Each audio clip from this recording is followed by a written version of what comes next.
Bonjour, nous continuons notre parcours biblique. Nous avons vu hier que Jésus, avant-hier du moins, Jésus a été chassé de la ville de Gadara. As-tu vu l'attitude de Jésus? Les démons lui demandent à entrer dans les pourceaux, aucun problème, allez-y. Les gens chassent Jésus de leur territoire, Jésus s'en va. Jésus ne se bat jamais avec les gens. Il nous a donné la liberté.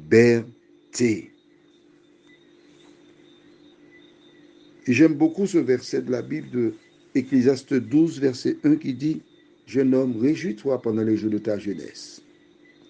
Marche selon, fais tout ce que tu as envie de faire. Prends ton pied, prends ton bras, prends ta main, fais tout ce que tu veux. Mais sache que pour tout cela, un jour, Dieu t'appellera en jugement. Dieu respecte ta liberté.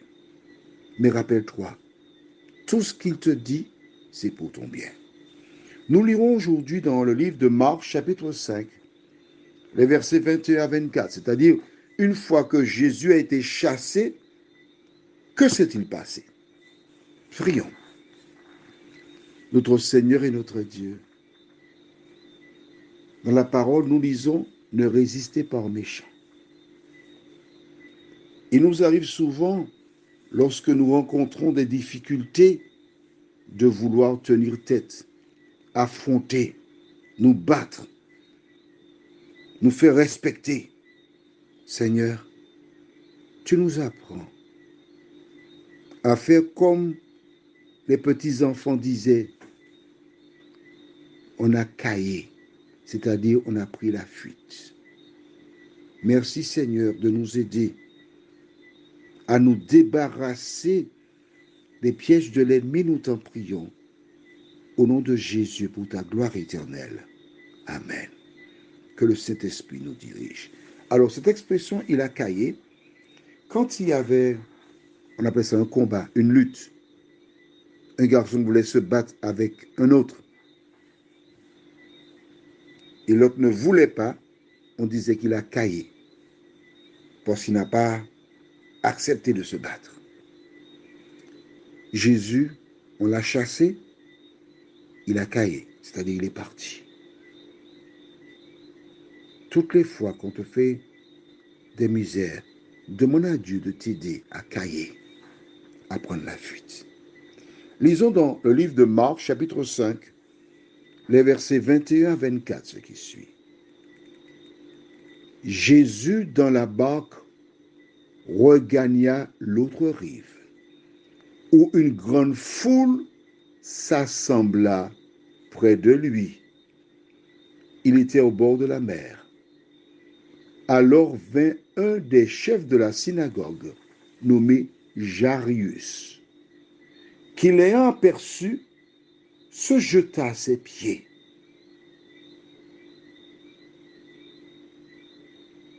Et lui adressa cette instante prière. Ma petite fille est à l'extrémité. Viens, impose-lui les mains afin qu'elle soit sauvée et qu'elle vive.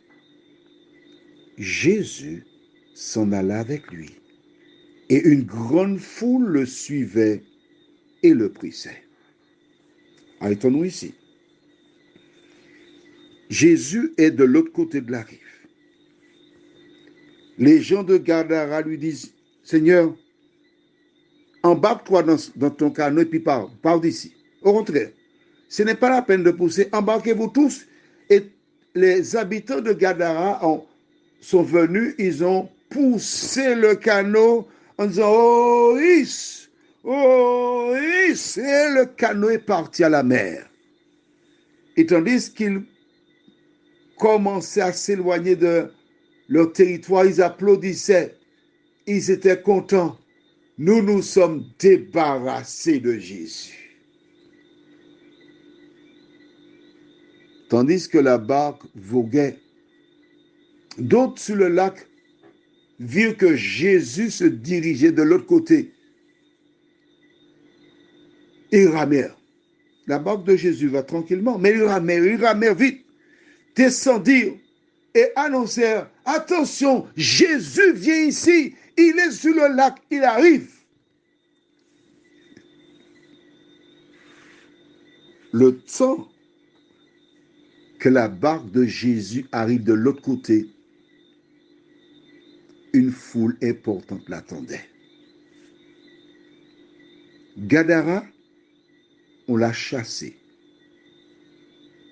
Une foule l'attendait déjà de l'autre côté. Quel que soit ce que tu traverses, qui que tu sois, on ne veut pas de toi, on te chasse, n'aie pas peur de partir. Il y a une foule qui t'attend déjà de l'autre côté. Tu n'es pas seul.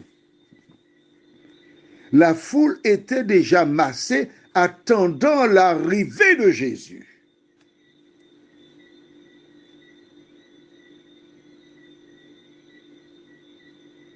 As-tu compris cela?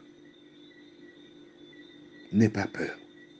Tu travailles quelque part, on te fait une injustice. Tu sais que c'est une injustice, n'aie pas peur. On veut te licencier, n'aie pas peur. Jésus a déjà prévu quelque chose de meilleur pour toi. Ton mari te fait des vacheries. Il a déjà une ou deux concubines. Et il te montre que tu n'as plus de valeur pour lui. Il veut se débarrasser de toi. N'aie pas peur. Le Seigneur a déjà pourvu. Et si tu es comme une Abigail, le Seigneur a déjà pourvu de David qui t'attend les bras ouverts pour te recueillir, te recevoir, qui t'attend et qui, selon le temps de Dieu, dans les normes, te prendra dans ses bras. N'aie pas peur. Alors, voici Jairus, un responsable de la synagogue qui vient chercher Jésus. Et écoute bien ce qu'il dit à Jésus. Hein. Tu es là avec moi? Verset 21. Et lui adressa cette instante prière. Ma petite fille est à l'extrémité. Viens, impose-lui les mains afin qu'elle soit sauvée et qu'elle vive. Depuis quand donne-t-on des ordres à Jésus? Jairus a bien fait de venir vers Jésus. Jairus croit que Jésus peut sauver sa fille. Tout ça, c'est très bien. Exactement comme toi. Tu crois que la Bible est la parole de Dieu. Tu crois que Jésus est le sauveur du monde. C'est très bien tout cela. Sauf que tu veux faire les choses à ta manière. Il estime que Jésus doit venir imposer les mains. C'est ce qu'il doit faire pour sauver sa fille. Non, ce n'est pas toi qui décides. C'est Jésus qui décide. C'est Jésus qui sait ce qu'il doit faire. On est d'accord? Alors, qu'est-ce que Jésus attend de toi? C'est simple. Il te suffit de lire la parole et de mettre en pratique ce que dit la parole. Note une fois de plus, dès que Jairus est arrivé vers Jésus, il a fait la demande. Qu'a fait Jésus? Sans hésiter. Regarde bien au verset 24. Jésus s'en alla avec lui. Et une grande foule le suivait et le pressait.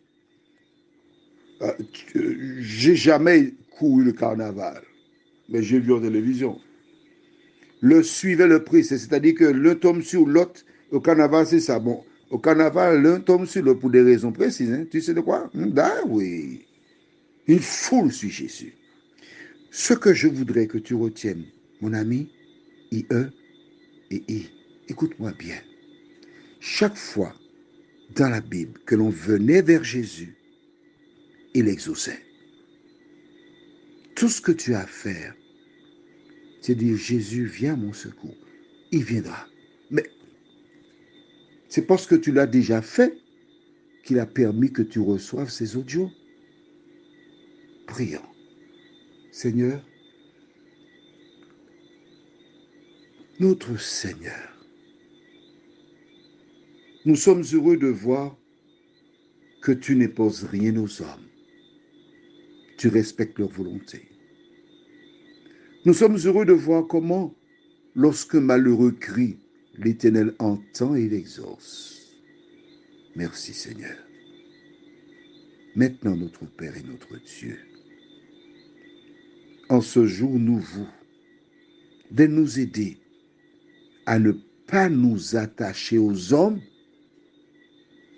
mais à fixer nos regards sur Jésus. Toutes les fois qu'il y a un conflit et on cherche à se débarrasser de nous, à ne pas résister aux méchants. Car tu t'occupes de nos lendemains.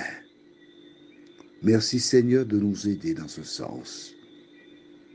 Que le Saint-Esprit, le guide, continue d'agir dans nos vies. Nous t'avons prié au nom de Jésus pour ta gloire éternelle. Amen. Jean-Yves avait peur, mais avait-il des raisons d'avoir peur? À demain, si Dieu nous prête vie.